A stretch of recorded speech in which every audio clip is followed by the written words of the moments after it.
Hey yo, what's happening? It's your man CJ Johnson here, and I'm finally giving y'all the video on pretty much giving my thoughts on the Modern Warfare 3 campaign. Like I said I was going to do a while back before I actually started playing through the game, and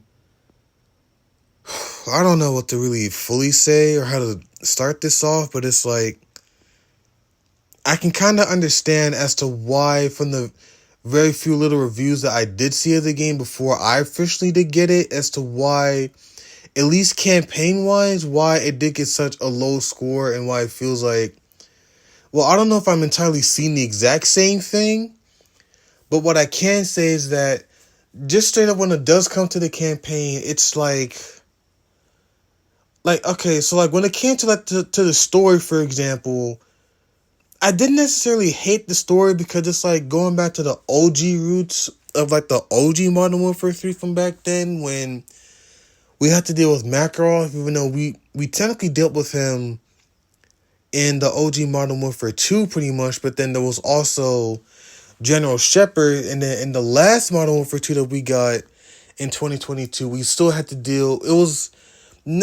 Shepard was kind of part of the problem, but it was mainly this Hassan character, which... I'm going to just say this right now, for this random new character as like an antagonist for a Call of Duty campaign.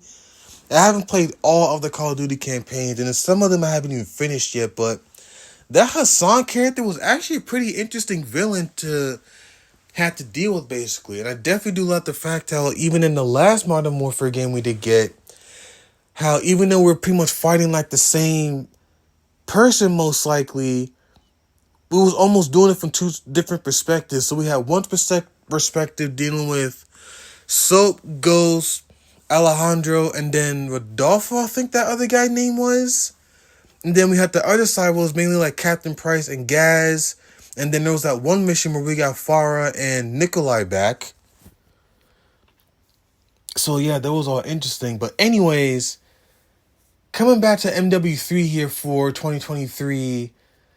Like I said, I don't hate the story, especially since we had to deal with Makarov. I mean, even that intro, we had to bust him out. It threw me off at first, kind of just like, okay, we're playing as this like American team to deal with something. So I originally thought that we were like breaking him out because we're either moving him to somewhere different or we're breaking him out because he may be needed for something. But come to find out that was all like a hoax, and we were basically just breaking him out, which was very clever in a way. And then throughout some of the missions later on, like there was that one mission where Soap and Price was like trying to take him down, and they managed to get him arrested, even though they had to fight through his forces that he had at that little stadium or whatever. So that to me was actually really interesting. But it's like, I think the one problem that somewhat threw me off, especially one of them, was where some of the missions were apparently like an open...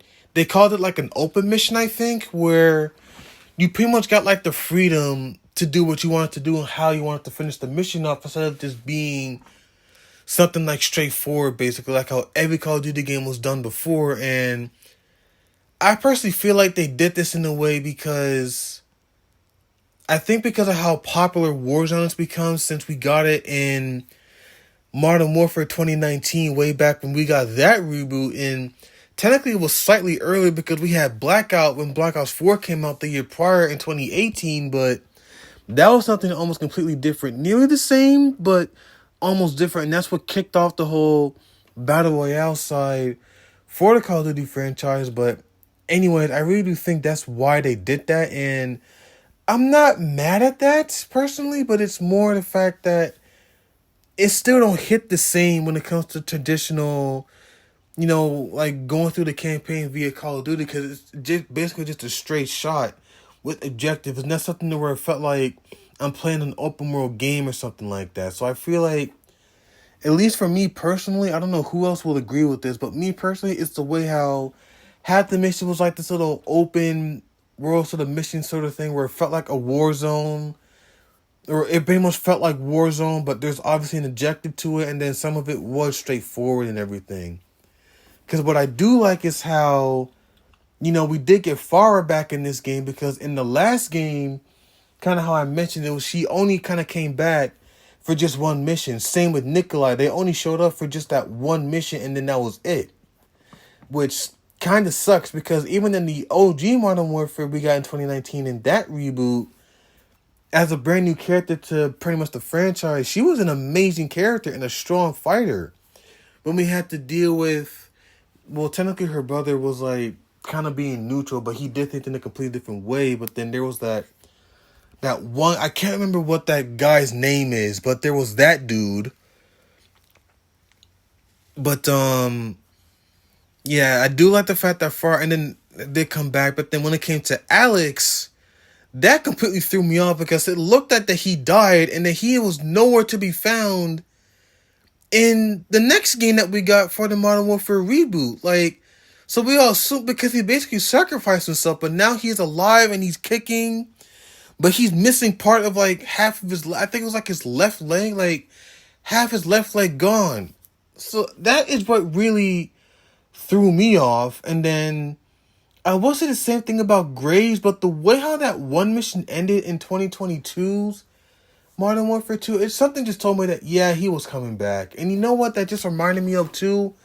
There was an update that we also got last year where Alex did come back and Graves sort of like just walked in, meeting up with both him and Farah in one of the updates for Warzone.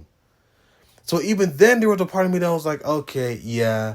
But then that was like Warzone, so that was something almost completely different. But then again, I don't know if there's more to that, because I don't really play Warzone like that, like really ever. I've only touched Warzone between the original and Warzone 2. I've only played it, I think, no more than like maybe 3 times if memory serves me right. But the fact that some of these characters are coming back in the official campaign for Modern Warfare 3 is what really threw me off. If y'all remember our reaction when I made that first video, I was just so surprised. Like, I didn't know what was really going on. And then another thing that I had to, I guess, kind of somewhat be negative again was how the story sort of like just randomly ended. Because Soap basically died, which that part got spoiled for me once before I even, I think, got the game. But at the same time, it's like, it kind of makes sense, because again, in OG Modern Warfare 3, Makarov kind of killed Soap, but it was basically different. If y'all remember, it was kind of like due to this like explosion or something like that, because of Yuri and all that.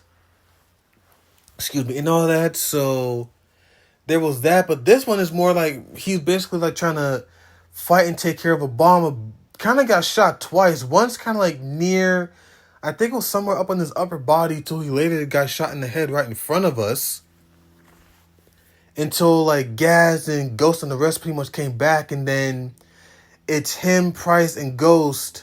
You know, it's Gaz, Price, and Ghost, to reword myself. Just drop his ashes off, Makarov gets away, and then the story just ends.